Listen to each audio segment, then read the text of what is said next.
यह कहानी है उस व्यक्ति की जिसने साधारण से शुरुआत कर भारत के सबसे बड़े कारोबारी साम्राज्यों में से एक खड़ा कर दिया। सहारा इंडिया, एक ऐसा नाम जिस पर करोड़ों भारतीयों ने आंख मूंद कर भरोसा किया। लेकिन इस भरोसे का अंत कैसे हुआ? एक घोटाले के रूप में जिसने लाखों परिवारों को तबाह कर दिया। सहारा की ये चमचमाती दुनिया असल में कितनी अंधेरी थी? जानिए सहारा घोटाले की पूरी सच्चाई। क्या आप जानते हैं कि सहारा ने 324 करोड़ का घोटाला किया और फिर भी इसे इतने सालों तक दबाकर रखा गया? सुब्रत रॉय का जन्म 10 जून 1948 को गोरखपुर, उत्तर प्रदेश के एक मध्यम वर्गीय परिवार में हुआ।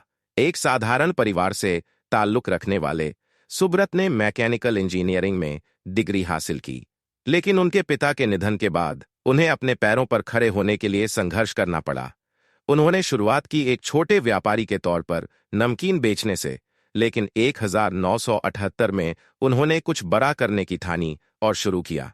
सहारा इंडिया गोरखपुर के एक छोटे से ऑफिस में शुरू हुआ। ये सफर आगे चलकर भारत का सबसे बड़ा वित्तीय साम्राज्य बन जाएगा। कैसे सहारा ने साधारण बचत योजना से लाखों लोगों का भरोसा जीत लिया, और क्या ये भरोसा असली था? सहारा ने अपने कारोबार को केवल बचत योजनाओं तक सीमित नहीं रखा। 1990 के दशक में सहारा ने रियल एस्टेट, मीडिया और एविएशन जैसे क्षेत्रों में कदम रखा। 1993 में सहारा ने सहारा एयरलाइंस शुरू की और 2002 में भारतीय क्रिकेट टीम का मुख्य प्रायोजक बनकर पूरे देश में अपनी पहचान बनाई। सुब्रत रॉय ने खुद को गरीबों का मसीहा बताया। उन्होंने सामूहिक शादियां करवाईं, सामाजिक कार्यों में दान दिया और एक ऐसी छवि बनाई जो आम जनता को लुभाती थी। लेकिन क्या ये सब एक पर्दे के पीछे की सच्चाई को छिपाने के लिए था? क्या सहारा का ये विस्तार उनके निवेशकों के पैसों पर आधारित था? और अगर हां, तो इसका अंजाम क्या हुआ? 2004 में सहारा ने सुब्रत रॉय के बेटों की शादी को भारतीय इतिहास की सबसे महंगी शादी के रूप में दर्ज किया। 552 करोड़ से अधिक खर्च किए गए। इसमें बॉलीवुड के बड़े सितारे, प्रमुख राजनेता और उद्योग जगत के दिग्गज शामिल हुए। यह शादी केवल एक पारिवारिक उत्सव नहीं थी, बल्कि सहारा की ताकत और रुतबे का प्रदर्शन था। लेकिन इस चकाचौंध के पीछे का सच क्या था?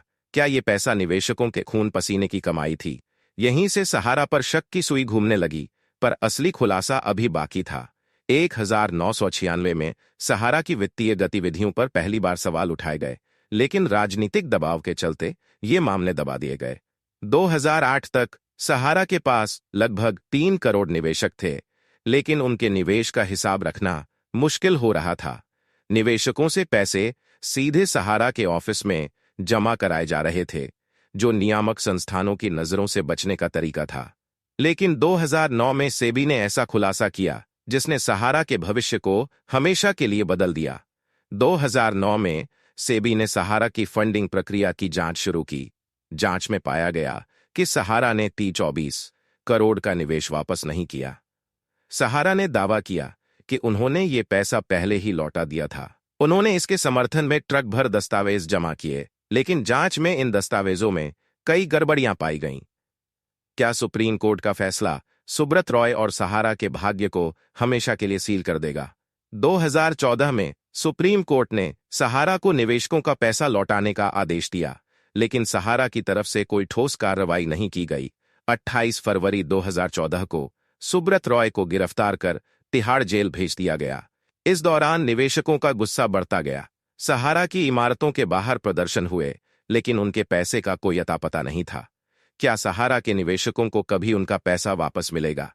2022 तक लाखों निवेशक अभी भी अपने पैसे के इंतजार में हैं। सरकार ने सहारा रिफंड पोर्टल बनाया है, लेकिन प्रक्रिया इतनी जटिल है कि कई लोग इसे समझ नहीं पा रहे। इन लोगों की उम्मीदें टूट चुकी हैं। सहारा का ये घोटाला भारत के सबसे बड़े वित्तीय घोटालों में से एक बन चुका है। सहारा घोटाला हमें ये सिखाता है कि किसी भी स्कीम पर आंख मूंदकर भरोसा करना कितना खतरनाक हो सकता है। देश के वित्तीय ढांचे को सुरक्षित रखने के लिए सख्त नियम और निवेशकों की जागरूकता बेहद जरूरी है। सहारा का साम्राज्य एक समय लाखों लोगों की उम्मीदों का प्रतीक था, लेकिन आज ये घोटाले की काली छाया बन चुका है। हम आपसे अपील करते हैं कि निवेश से पहले पूरी जानकारी लें, क्योंकि आपकी जागरूकता ही आपकी सबसे बड़ी ताकत है।